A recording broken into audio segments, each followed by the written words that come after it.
Okay, this says that I'm going to talk about quantum and statistical mechanics today.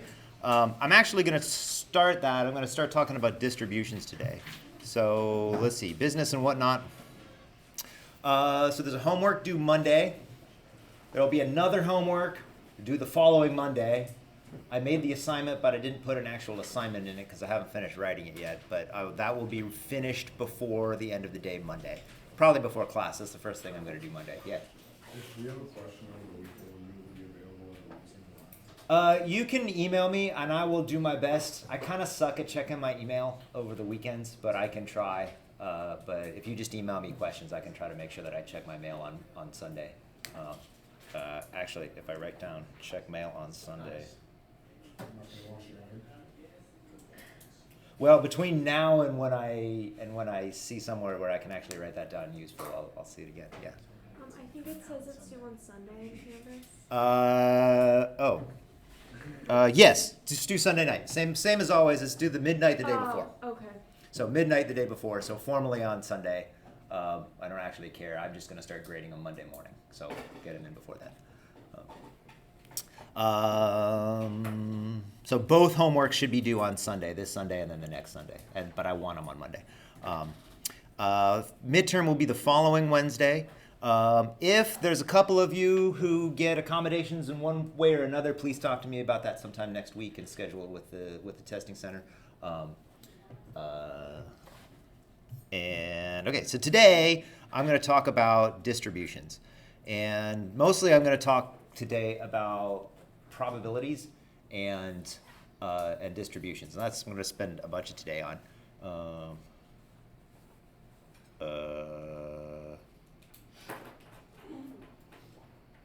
Okay. I'm going to go through questions first. Let's go through questions first. And actually, let's go through the questions backwards. Let's talk about the one that I haven't gone over yet about de Broglie and Heisenberg. So de Broglie is saying that all matter behaves like both waves and particles. Yeah, that's it. That's what de Broglie said.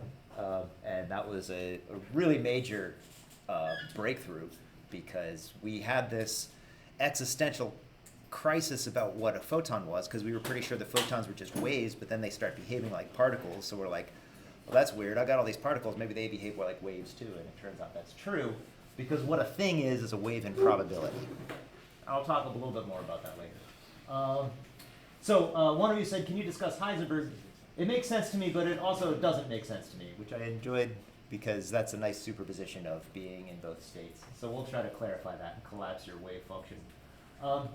Is Heisenberg's uncertainty an artifact of our limited understanding, or can we get rid of the uncertainty somehow because, after all, it's a principle, not a law? Which I enjoyed that. It's actually more law than basically everything else you're going to learn because it's a mathematical fact and absolutely unavoidable. And I'll show you where Heisenberg's uncertainty principle comes from without any quantum mechanics, because it's actually not a quantum mechanical thing. It's just a math principle. And I'll show you where it comes from. It has really heavy physical consequences, but it's not a thing we can get around. That uncertainty is fundamental to nature. What's an example of how a person propagates? So normally when we talk about things propagating, it's things moving under their own power. So like I launch an electron and it flies across the room and it propagates through the air. So a person would propagate by just walking or holding still and standing on the Earth as the Earth moves through the solar system. But propagation just means motion in one way or another.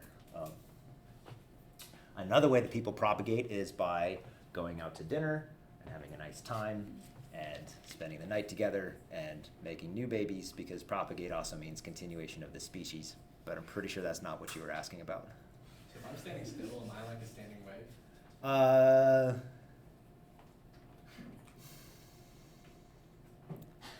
Kinda, yeah. You're full of standing waves. That's a little simple. You're a lot more complicated than one wave, though. Yeah. So.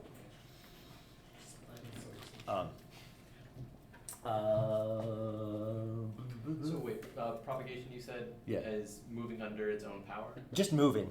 Or just moving at all? Yeah, just moving. Okay. So most things don't have their own power. Like there's not a little Yeah, engine those on an things, you electron. said like standing on the earth and then the earth Right. moves you at its house. Right. So propagation just means motion. It just means moving from one place to another. Why are particles not found where psi1 plus psi2 squared equals 0? I'll explain this in detail in a second, but that's basically what it means for psi1 to psi2 squared to be 0. That means there's no probability of finding the particle there, so it doesn't exist. I'll go through that a little bit more. And what is destructive interference? So destructive interference, when I have two waves, chalk. One great quest for chalk. Here's one. If I have two waves,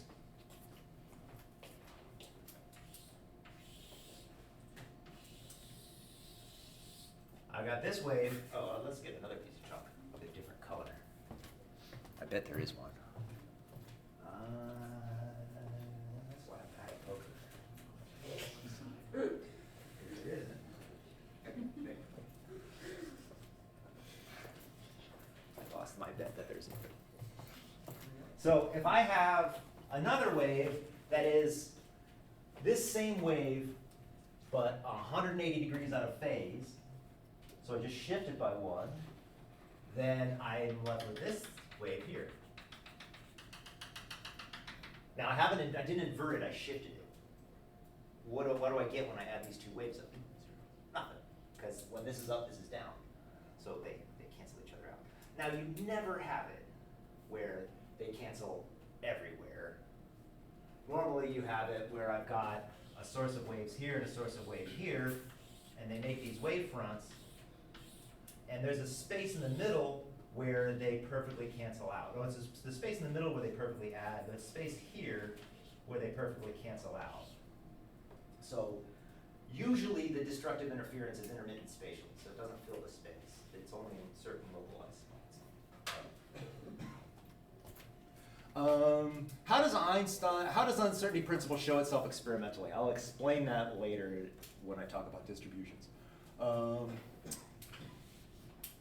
Let's see, Heisenberg says that you can't know P and X simultaneously. Are you ever actually able to know P or X?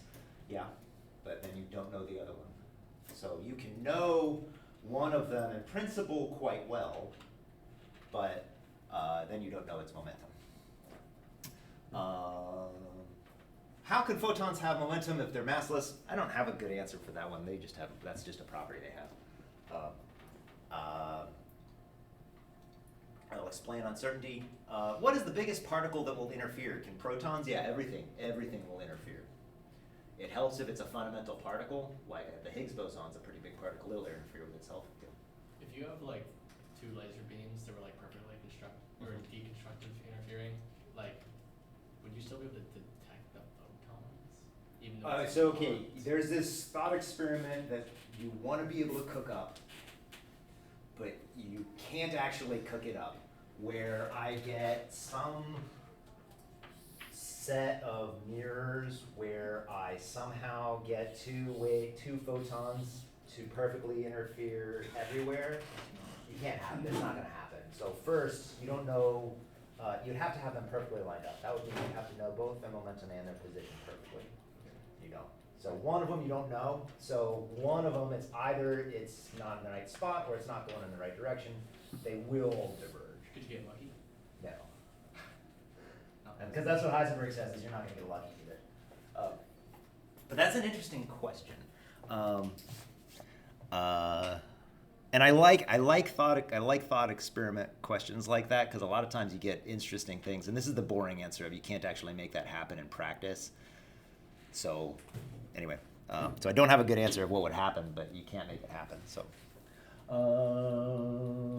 why is knowing the magnetic field in a cloud of gas useful? I could not talk about anything else for the rest of the semester and be pretty happy and just talk about that question, because magnetic fields are really cool. But basically, magnetic fields do a lot. They act like rubber bands that's tied to the fluid. So they have waves that travel along the magnetic fields and pressure. So they do stuff to the gas. So knowing what the magnetic field is doing is important for knowing what the energetics of the system are. So that's the zero level. What is spin? Spin is the intrinsic angular momentum of an elementary particle. And all particles have spin, even if it's zero. And it's the quantized angular momentum of the thing as it exists. And it usually doesn't change. So an electron has spin of a half. That being a half means weird things that you'll talk about in quantum mechanics. And photons have a spin of 1. We don't need to worry too much about it, but ultimately it's the angular momentum of the particle. So the particle has a little bit of angular momentum. Now, it's not right to think about it as spinning around, but it has angular momentum. Don't think too hard about that. Okay, so the electron in the double slit experiment, when I do the electron double slit experiment, the electron passes through both slits at once. Yes, that's what happens. Well, because the electron doesn't pass through the slits at once. The electron's a quantum mechanical object, so its probability goes through both slits. Where the electron went isn't well defined until you actually measure the wave function of the electron and collapse the wave function. I'll explain that a little bit more later. Okay, that's it for quantum mechanics, and this is what I'm going to spend most of today on. And let's see, I'll talk about all of the reading for today when I get there, but I want to real quick say that the basic, I'm going to talk about, like some of these are detailed questions that I want to talk about, but the bulk of everybody's question was, so there's 4 things in the chapter, OBAFG, velocity distribution, Boltzmann, and Saha, and I had 4 questions, OBAFG, velocity, Boltzmann, and Saha. So I'll just go over all of that stuff in detail. But I'll talk about your questions, but I'm gonna talk about distributions first. So I'm actually going to turn the projector off because I'm not actually going to use it, and if I do, I'll turn it back on. Because just needed it for. Oh. It's the thing. It's this. You're dead, aren't you? Does anybody have AAA batteries? Okay. Well, I hope I don't need this thing again because this is hard to turn it off.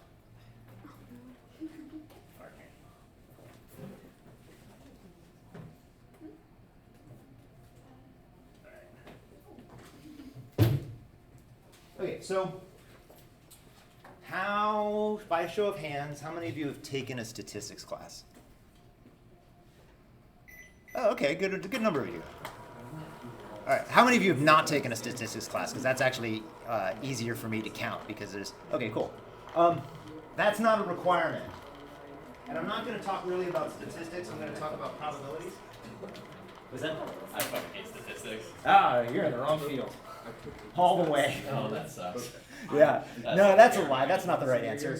Don't worry. We'll break you down and make you love statistics. And then you'll be on our side. Remember, I took like HL calculus in high school, and like the first 3 quarters of the class was not calculus actually. It was calculus in statistics, and that made me want to kill myself. That's fair. Well, like I could go the rest of my life never having to think about the Poisson distribution, and I would die happy, I think. All right. I'm not going to talk about Poisson. I'm going to talk about Gauss. So it's all the stuff that you hate, but it's all super important and underpins all of physics. So physics is fundamentally statistical. Physics is fundamentally random. How did I get thrown out? Because you just don't know that you love statistics yet. You had one crappy class. We haven't really convinced you that you love statistics. We'll get there, don't you worry. Okay. One bad class shouldn't taint your view of. It wasn't one class. It's just like it's boring. Yeah, it's. Oh, hey, check this out. It's a little savage, huh? It's the details that really make all of the math work out, though. So, I'm going to talk about distributions and probabilities, and I'm not going to talk about statistics, but it's really they're all embedded together.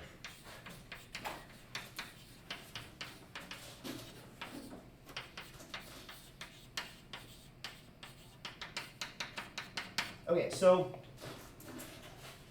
if I have a population, say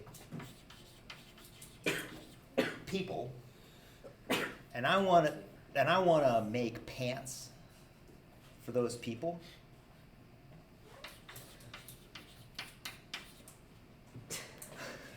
I'm going to need to know how much fabric to buy. So how much fabric do I need for a pair of pants? 20 cubic A centimeters. yard? Well, it depends on how tall you are, right? It depends on how big you're going to make the pants, Oh. right? So I need the height of all the people in the world so that I can know how long to make the pants. All right? I'm going somewhere with this, I promise. Okay, so a pair of pants takes, okay, so it's got some length, right? And it's got some width. The width is going to be proportional to the length, so we'll say that I need L squared, and L is like half of your body, right? So this is like my height squared over 2 is roughly how much material I need to make a pair of pants. That makes sense? Okay, I'm going somewhere, promise. So now what I need to do, say I want to make pants for everybody in the world, I need to know what the heights are for everybody in the world. That's a very long list. I don't want to do that. That's a headache. So what I'm going to do is instead write down the distribution of heights. So the distribution of heights has height on the horizontal axis and fraction on the vertical axis. That's going to be shaped like that. I'm going to forget about pants for a second now, but I'll come back to it. So I have this distribution. And so what this says is that f of h dh is the probability of finding a person in a little window that is of size dh around h. Does that make sense? So I have this curve. I drew it like this, but I can draw other shapes of curves. Doesn't matter what the shape of the curve is right now. So this is the distribution. So it tells me how many people. If I think about breaking this into little bins, it's just how many people in a little bin, but I'm going to set my bin size to 0. Okay, if I'm actually doing this with statistics, I would have finite bin size, but if I can send the bin to size to 0 just fine, because I'm going to do that with other distributions that I'm going to have. Is that? So how do I find out what the average height of the people is given the distribution? How do I find the average? Say I've got just a list of heights, hi. Divided by the amount of people. Yeah. So I sum it up. If I want the average, which we're going to denote with angle brackets, average of h is going to be the sum on I of hi divided by the number, the total number. Right? So here, let's say that this is the total number. I'm going to call this dn dh. So this is the number of people in a little bin. Why did I write it like a fraction? Because it's a tiny little number of people in a tiny little bin h. Or a derivative. It's like a derivative. It's like a fraction. It's a physicist's derivative. So it's a tiny little count of number and a tiny little count of h. What I'm going to do is I'm going to do the same thing. So first off, how do I get the total number of people from this? Integrate over h. So because I wrote it this way, the total number of people is the integral from minus infinity to infinity, actually 0 to infinity because I don't know what negative height is, f of h dh. So that gives me the total number of people in my distribution. So f is a distribution. And everything that we're going to do from kind of now on, everything's a distribution. Everything in the chapter that you read last night, we're talking about distributions of stuff. We're talking about spreading things out and how many things do I have in each bin. So the total number is just the integral over the distribution. So then the average, what's the average going to be? I'm going to say the average of f is, I'm going to integrate, so what I need to know is how many of, so I can say, if I've got a list, I can just add up, this person is 6 foot tall, this person is 6 foot tall, this person is 6 foot tall, this person is 6 foot tall, or I can multiply by the number of people that I have that are 6 foot tall, and then the number of people that I have that are 6'1", and go like that. So the average is h, the height, times f of h, the number of people with that height, dh, and the integral goes from 0 to infinity. Then I got to divide by the total number, 0 to infinity of f of h dh. Does that make sense?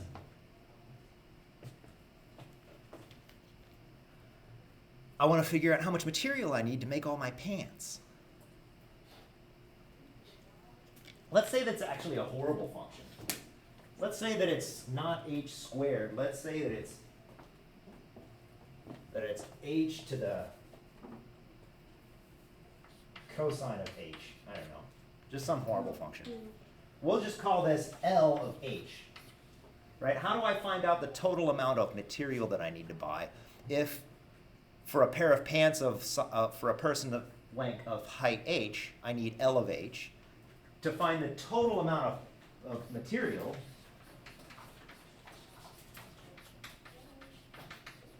I would just integrate over all of my heights, dh, the length, L of h, times f of h.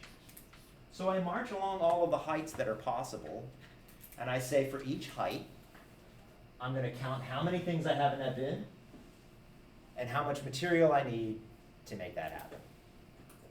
Does that make sense? So if I want to find the average of h squared, this is just the integral of 0 to infinity of h squared f of h dh. Then you got to divide by the normalization. What do we call the average of h squared?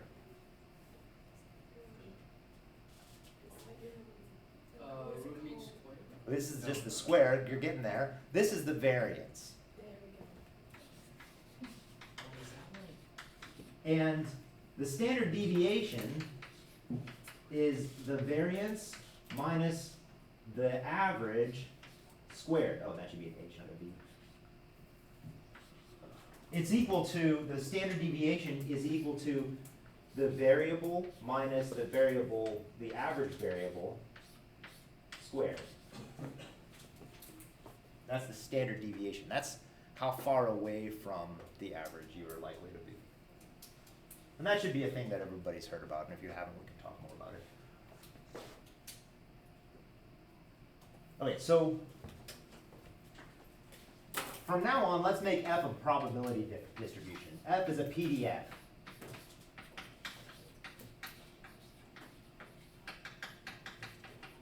Probability density function.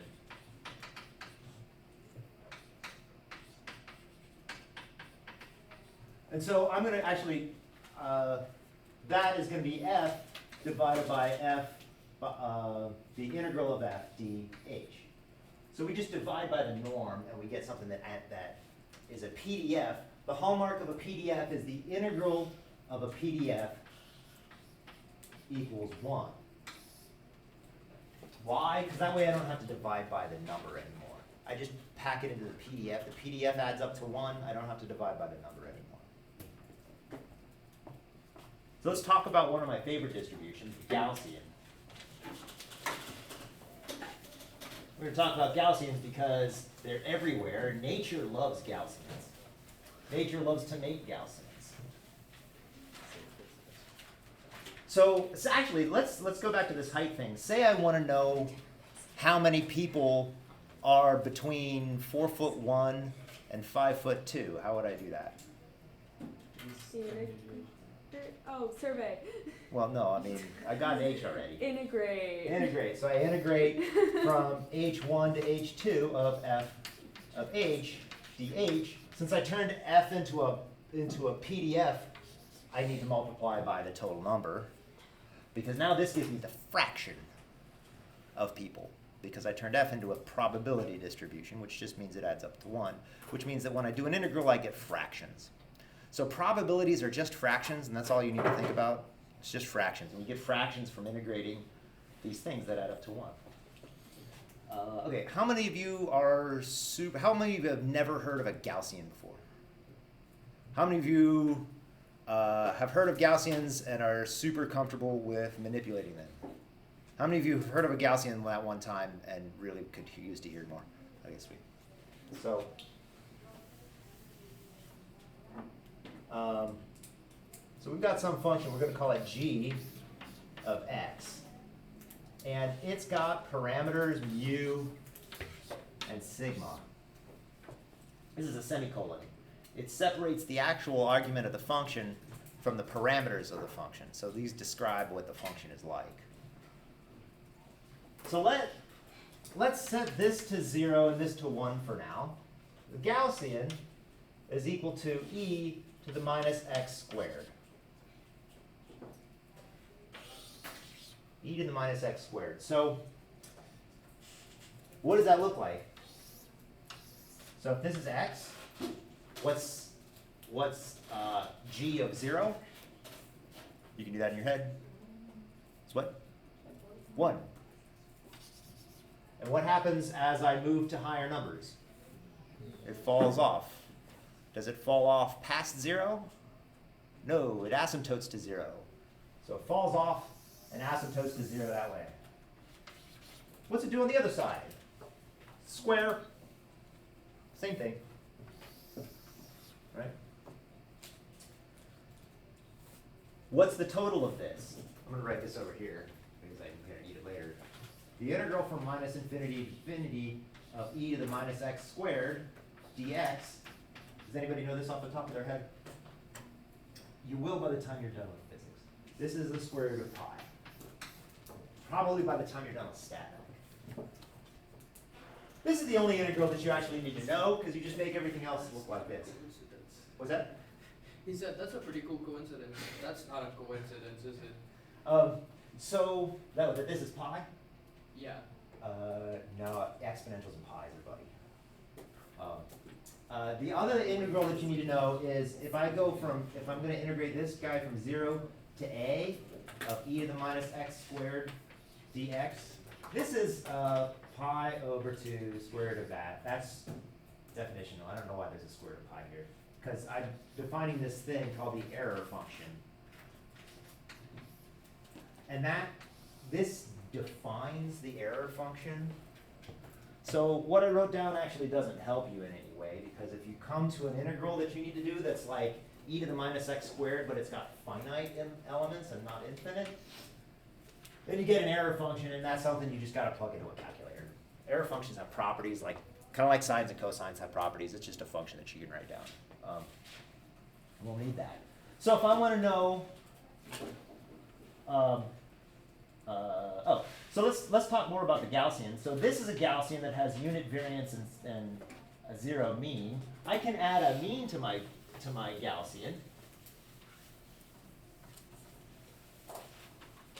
I could say that now if mu and sigma are not 0, g of, I don't need to rewrite that. This equals e to the minus x minus mu squared over 2 sigma squared. Let's get all those stray marks out because everything here is important. And now, I'm going to put this 2 pi sigma squared out in front.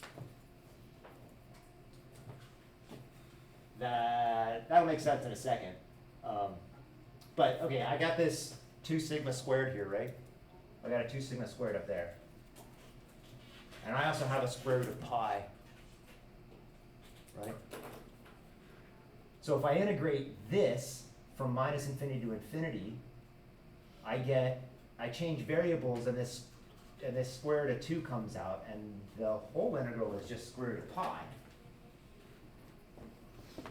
So if I integrate this Gaussian from minus infinity to infinity of this, I get 1. That's what this normalization out in front does. If you don't remember the normalization, it's all right. It's easy enough to find. So this is a Gaussian. I'm going to write it over here too, because I'm going to get it again. Gaussian of x mu and sigma is 1 over 2 pi sigma squared. Square root of all that. The squared is in the square root. E to the minus x minus mu squared over 2 sigma squared. So the Gaussian has this magical shape, and it also shows up all over the place in nature, because when you have a random process that is just adding up a bunch of random crap, you get a Gaussian in the end. I can explain that later if you want to take a stats course sometime. Gaussians show up everywhere. And so we can do things like finding the average velocity of a particle, or things like that. What else can we do? We can take this Fourier transform. How many of you guys have heard of Fourier transforms? How many of you guys are super comfortable with Fourier transforms? How many of you have never heard of Fourier transform before, or maybe did that one time? Okay, cool. So, let's talk for a second. This is the Gaussian. Gaussians are great. They're relatively simple. This is how your grade distribution looks like. This is your standard bell-shaped curve. I'm going to come back to it in a second because I'm a physicist, and we're going to come back to that all the time. Let's talk about you're not going to be on the hook for Fourier transforms or any of this stuff, but you're going to need it. So, if I have a function, let's say it's a square wave. So my function, let's be specific, -1 to 1. My function is 1 between -1 and 1 and 0 everywhere else. I want to write this function as a stack of sines and cosines, because that's a fun thing to do. Sine and cosine goes up and down like that. This has square edges. But my first sine and cosine, if I do this, I can do that. Then I add up a higher order one, and then a higher order one. By adding up a whole bunch of sines and cosines, I can reproduce this square wave, which doesn't look like anything like a sine or a cosine. This is called a Fourier transform. And the way to do it is, I say I've got my function f of x, and I'm going to jump straight to the continuous Fourier transform just because we might as well go right where I need to be. So you'll do this when you get to diff-EQ, probably, hopefully. So I'm going to write this as the sum on I of A sub I, which is an amplitude of sine of K sub I x. Let's put a 2 pi in here so that it makes sense. Let's just call this I. Let's call this I over 2 pi. Where this is a frequency and this is a position. So let's think about this. So if I over 2 pi, if I is 1, then I have x over 2 pi, and this is sine that repeats at 1. Now if I is 2, then I have 2 over pi, that's sine that repeats twice as much. If I is 3, it repeats 3 times. If I is 4, does that make sense? So I have this series where I've got sines at ever increasing frequencies, ever decreasing wavelengths. Does that make sense? So I could take any function that I have and write it down like a series of sines and cosines. So this is the simple way where it makes sense.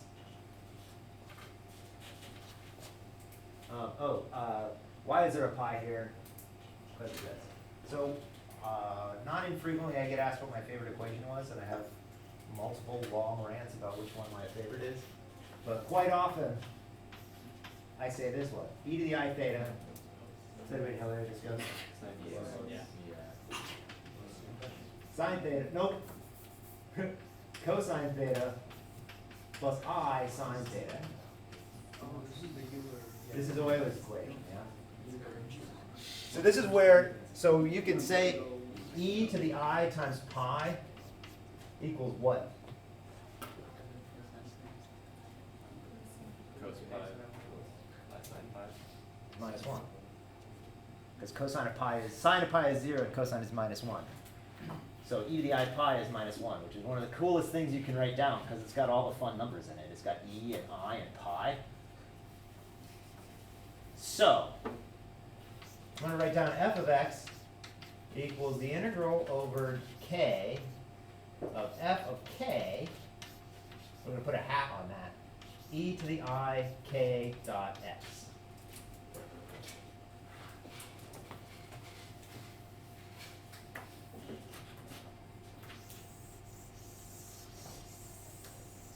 So what does this say? This, I contend, is the most important thing that human beings have ever developed. I'm going to stand by this being more important than antibacterial, What than is it? antibiotics. Exponent? E to the I k x. And K and X are vectors? Or They can be vectors, but they're not vectors right now. Is that? That's why I wrote a dot Yeah, there. that's what I was asking. It's because I always deal with vector space, but I don't need it as a vector today. So this we expand as cosine k times x plus I times sine k times x. So what we're doing is we're integrating, this is the amplitude of the cosine or the sine. I never actually do it this way. I always leave it as e because e is easier to do math with than cosine and sine. But that's all right. So the f of k is the amplitude as a function of frequency.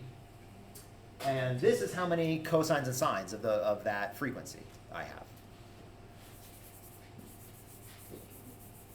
So this is one of the most powerful things that we've ever done because this is what relates spatial motion to frequency motion. So if I have, so if f of x is just cosine of x, then f hat of k, that's its Fourier transform. That's the amplitudes of, if I want to write down all of the k's, what is that going to be? I've got cosine of 1x. So this is a function of k, but I'm only going to have one variable. What's the function that only makes one point happen? This is a delta function. I realized delta k minus 1. I realized as I'm talking that maybe you guys don't know what a delta function is. Are you guys familiar with a delta function? Let's talk about a delta function. Delta function is one of the funnest things. So let's put a pin in Fourier series. F of x equals integral of dk f of k e to the I k of x. We'll come back to that. Let's talk about a delta function real quick because it's super useful. So a delta function is not a well-defined function. It is actually a distribution and not a function. That's going to be clear in a second. So this delta function is useful because it turns continuous things into discrete things. So delta of x is equal to 0 if x is not equal to 0, and well, it's not really defined at x equals 0, but its behavior is defined. If I integrate my delta function, this is a delta function. If I integrate it from -1 to 1, I get 1. I integrate it from minus infinity to infinity. What do you think I get? 1. 1. Because it's not defined anywhere else. So I just keep that integral going forever. If I integrate from minus the smallest number that I can think of to plus the smallest number I can think of, I still get 1. As long as the integral goes across whatever is inside the delta function, I get 1. So this, if I have x squared times delta of x minus 15, and I integrate this over x, as long as, so the inside of this, when the inside of the delta function is 0, that's when its magic shows up. And everywhere else, it just kills the function. So when x equals 15, I get the only value that exists, which is 15 squared. So the integral of x squared times delta of x minus 15 from whatever, as long as the integral contains 15, is 15 squared. The integral of any function of x times delta x minus y dx is f of y. So the delta function just picks up single values, but it's a function that you can integrate. It's a weird thing. It's not well defined in a lot of ways. There are things that approximate delta functions. You will see these all the time, especially when you get to mechanics. Is that 15 squared? Yeah, that's 15 squared. What's So, the number that's next to k of the term where? Here? above that?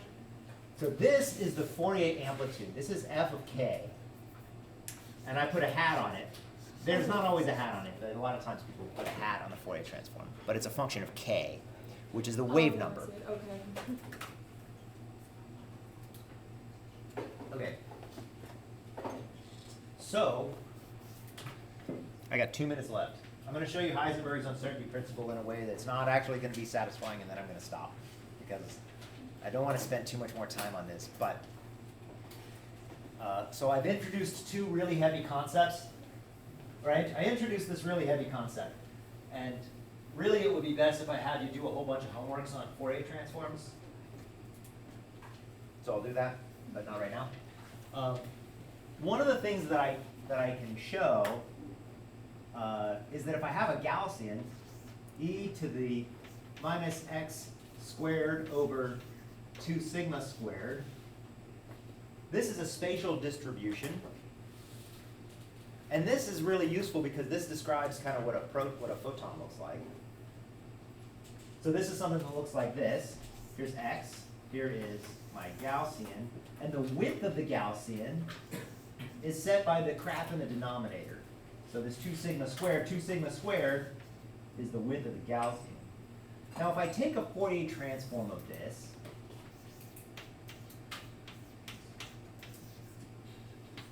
and here I'm integrating over x because I'm turning it into a function of k, this gives me e to the minus 2 sigma squared over pi squared times k squared. So if I take a Fourier transform of a Gaussian, I get a Gaussian with a similar width that's different by pi. So I'm going to rewrite both of my Gaussians as like this. So if f of x is e to the x squared minus x squared over 2 sigma x squared, and f of k is equal to the e to the minus k squared over 2 sigma k squared, I can show, I'm going to make you do this for homework, that sigma x times sigma k has got to be equal to or greater than pi.